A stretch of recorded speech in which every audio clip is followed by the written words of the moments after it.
Saudara, BPPT sebagai lembaga pemerintah yang melakukan pengkajian dan penerapan teknologi tidak luput untuk ikut serta dalam upaya pelaksanaan reformasi birokrasi. Melalui pelaksanaan reformasi birokrasi, BPPT turut serta berupaya untuk mewujudkan tata kelola pemerintahan yang baik menuju terciptanya pemerintahan yang dinamis pada tahun 2025.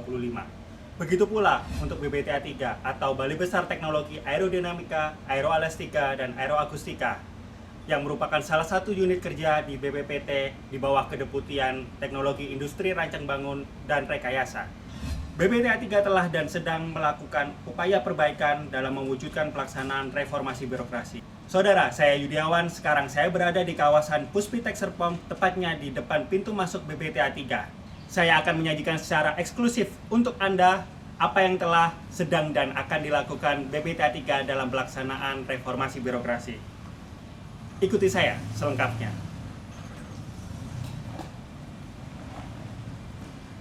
Saudara, sudah bersama saya Bapak Insinyur Muhammad Taufik. Beliau merupakan GM dari pelaksanaan reformasi birokrasi BPTA 3 BPPT tahun 2020. Pak Taufik, terima kasih atas waktunya Pak. Sama-sama.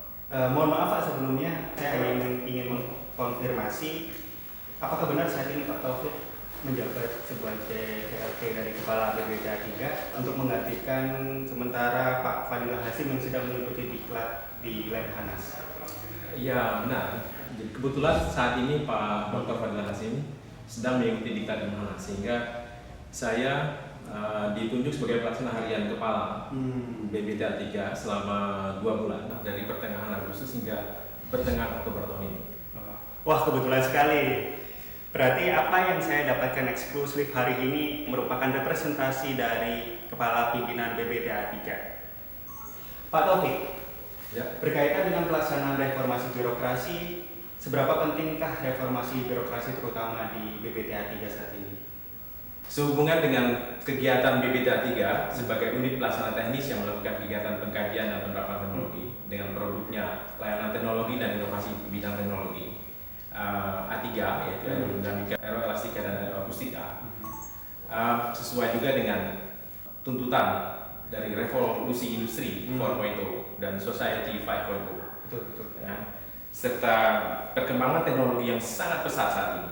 Maka BPTA 3 juga dituntut oleh klien kita untuk menghasilkan layanan yang lebih baik tentunya. Sehingga ke depan saya kira sangat penting bagi BPTA 3 untuk dapat menghasilkan produk dengan cepat, cermat, dan akurat.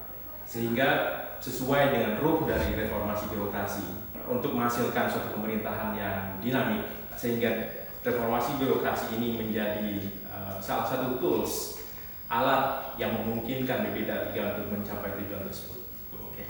Tapi Pak Taufik, ini ada kabar-kabar yang beredar ini mengenai reformasi birokrasi, bahwa reformasi birokrasi itu hanya formalitas semata. Jadi hanya sebatas pemenuhan evidence, kemudian hanya berjalan di dalam dokumen semata, hanya seperti itu gitu kan. Bagaimana dengan BPTA 3? Apakah sudah mengaplikasikannya juga atau bagaimana?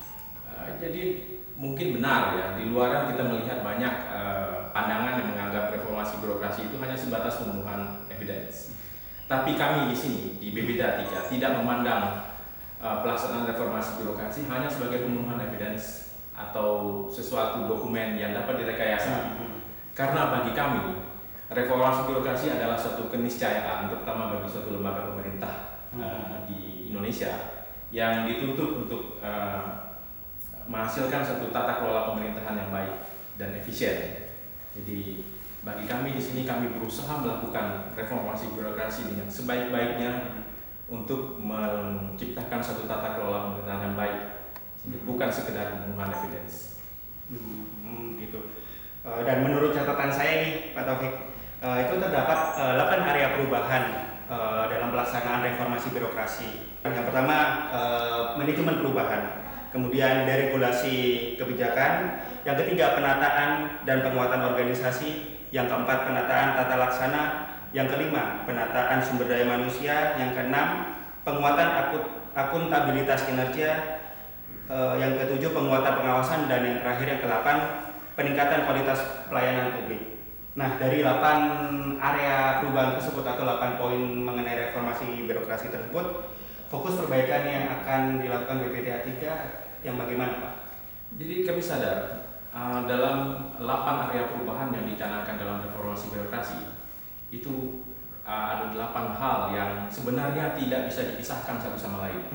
8 area perubahan tersebut saling terhubung dan saya kira 8 area perubahan tersebut harus bisa saling mendukung satu sama lain. Seperti misalnya area pertama yaitu manajemen perubahan. Kita tidak mungkin dapat melakukan perubahan tanpa mengikutsertakan perubahan tata laksana dari peraturan perundang-undangan, kemudian tanpa melakukan dukungan dari area harmonisasi peraturan misalnya, penataan tata laksana, manajemen SDM, kemudian peningkatan kualitas layanan publik juga mendukung dari manajemen perubahan tersebut.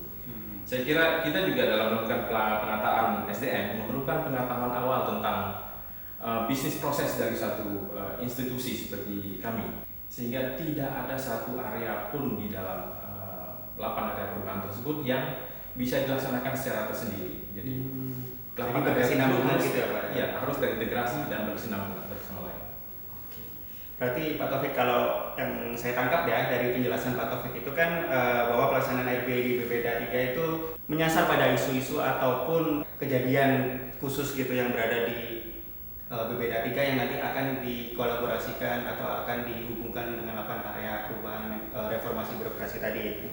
Kemudian kalau boleh tahu nih Pak, isu atau tema apakah yang akan dilakukan atau akan dirubah oleh BPTA 3 sehubungan dengan reformasi birokrasi ini? Sejalan dengan evaluasi dan pelaksanaan RB di BPTA 3 dari sejak tahun 2015 hingga tahun 2019, ada beberapa poin yang menjadi perhatian utama di BPTA 3. Mungkin saya tidak hafal semua, jadi saya kira akan saya bacakan beberapa poin di antaranya, yaitu manajemen kinerja dan performance cascading yang sesuai dengan proses bisnis BPTA 3 yang telah didefinisikan sebelumnya. Kemudian terkait dengan manajemen SDM, bagaimana menggunakan secara optimal SDM yang ada dan menjalankan bisnis proses beserta upaya-upaya pengembangannya. Kemudian juga pemutakhiran, kita juga melakukan pemutakhiran dan penguatan pelaksanaan SOP dan turunannya sesuai dengan proses bisnis yang telah ditetapkan. Transformasi digital baik untuk pelayanan kegiatan internal maupun kegiatan layanan teknologi. Kemudian dalam penguatan pengawasan internal, penguatan peran agen perubahan, agent of change, pembangunan zona integritas, wilayah bebas korupsi, WBK di BPTA 3 pada tahun 2021. Dan isu-isu ini menjadi pertimbangan kami dalam menentukan quick win dan perbaikan pelaksanaan reformasi birokrasi di BPTA 3 ke depan. Jadi pelaksanaan RB di BPTA 3 BPPT menyasar isu-isu ataupun tema-tema tertentu yang mengkolaborasikan dan mengintegrasikan 8 area perubahan di dalam RB. Isu dan tema-tema inilah yang nanti akan menjadi pertimbangan dalam penentuan quick win di BPTA 3 BPPT. Lalu, apa sajakah quick win itu? Nantikan bagian selanjutnya. Tetap bersama saya, Yudiawan. Semangat pasti, kinerja pasti. BPTA 3 memiliki kekurangan dari sisi anggaran maupun ketersediaan sumber daya manusia maupun fasilitas yang akan menjadi katalisator dari perubahan yang akan kita lakukan di BPTA 3. Quick win tersebut dapat disimpulkan seperti wajah, hati, dan pikiran dari BPTA 3.